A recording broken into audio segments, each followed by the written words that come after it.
আমি সবসময় যে কথা বলতাম যে আমাদের বুকের উপরে একটা পাথর বসে আছে।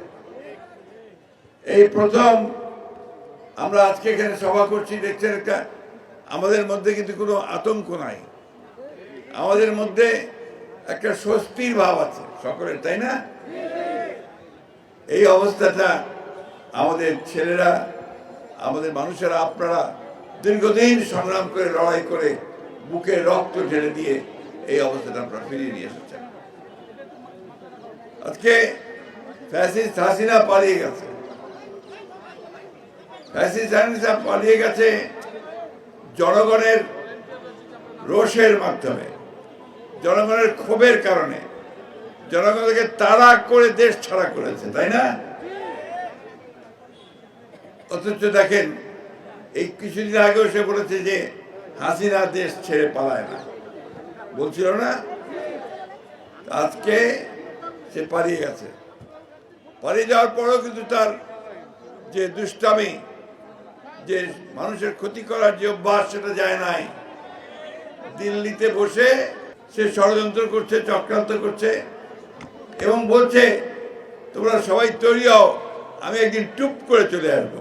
আমাদের মনে আছে যখন পদ্মা সেতু তৈরি হলো, তা আমরা যখন পদ্মা সেতুর দুর্নীতির কথা বললাম, আমাদের নেত্রী দেশনেত্রী বেগম খালেদা যখন বললেন, তখন সে বলল খালেদা জিয়াকে এবার ওই পদ্মার ব্রিজ থেকে টুপ করে নিচে ফেলে দাও, বলছিল না? ওই টুপ করে সে আবার চলে আসতে চায়। কিন্তু একটা কথা তাকে মনে রাখতে হবে, এই দেশের মানুষের উপরে সে যে অত্যাচার করেছে, এই দেশের কত মায়ের বুক সে খালি করেছে, কত বাবার সন্তান হারিয়েছে, কত সন্তান তার পিতাকে হারিয়েছে, এই কথা মানুষ কখনোই ভুলবে না। সেই জন্যই দেখেন কিরকম একজন নেত্রী, কিরকম একজন মহিলা, এত যে মানুষ মারলো তার মধ্যে একটু অনুশোচনাও নাই, একবারের জন্য বলে না যে আমি ভুল করছি। এটা একটা ভয়াবহ, আমরা যেটা কথাটা বলি যে উনি একজন আসলেও একটা সেই আমরা যেটা বলি সবসময় যে একটা দূত, একটা আপনার ভয়াবহ একটা পাথরের মতো আমাদের বুকের উপর বসে আছে, এই সেইখানে বসেছিল। আজকে সে গেছে, আমরা শান্তিপূর্ণভাবে কথা বলতে পারছি। আজকে আমরা হাসিনা মুক্ত হয়েছি, কিন্তু এখনো আমাদের যে লক্ষ্য একটা গণতান্ত্রিক ব্যবস্থায় ফিরে যাওয়া, এখন পর্যন্ত কিন্তু আমরা সেই গণতন্ত্রে ফিরে যেতে পারি নাই। আমাদের একটা সরকার আমরা দিয়েছি, সেই সরকার হচ্ছে অন্তর্বর্তীকালীন সরকার। তাদেরকে দায়িত্ব সুনির্দিষ্ট করে বলা আছে যে তারা এই যে এত জঞ্জাল তৈরি করেছে হাসিনা, দেশের অর্থনীতিকে ধ্বংস করে দিয়েছে, বিচার ব্যবস্থা ধ্বংস করেছে, প্রশাসনকে ধ্বংস করে দিয়েছে, এটাকে ন্যূনতম ঠিক করে সংস্কার করে সে নির্বাচন দেবে। তারা সেই নির্বাচনে যারা অংশগ্রহণ করবে, তারা জনগণ যাকে চাইবে তাকেই তারা ক্ষমতায় নিয়ে আসবে, তাই তো নাকি?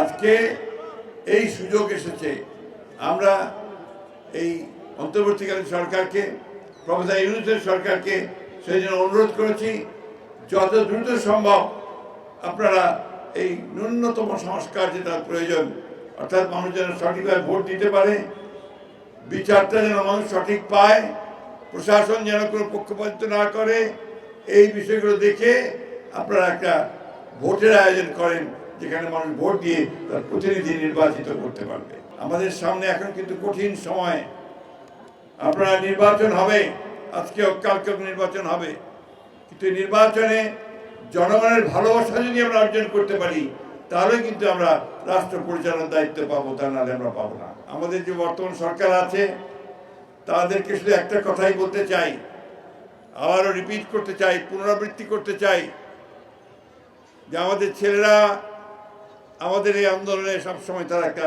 অগ্রণী ভূমিকা পালন করেছে। প্রায় 1002-এর মতো জুলাই আন্দোলনে মারা গেছে, তাই না? শহীদ হয়ে গেছে, তাই তো?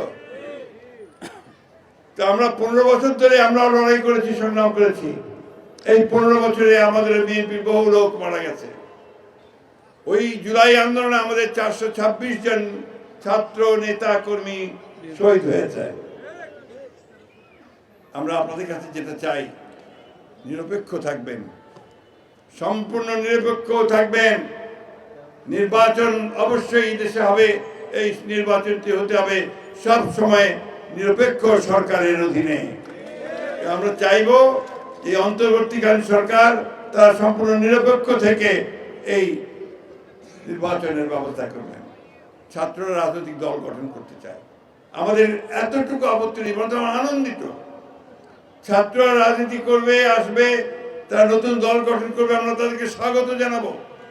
তারা তাদের নতুন চিন্তা ভাবনা দিয়ে মানুষের মনের মধ্যে যাওয়ার চেষ্টা করবে।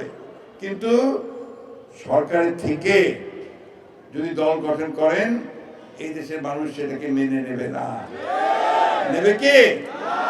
এটাই আমি বলতে চাই যে আসেন, আপনারা দল করবেন, দল করেন, আমরা প্রত্যেককে স্বাগত জানাবো, সহযোগিতা করব, কাঁধে কাঁধ মিলিয়ে আমরা একটা সুষ্ঠু নির্বাচন করার জন্য কাজ করে যাব।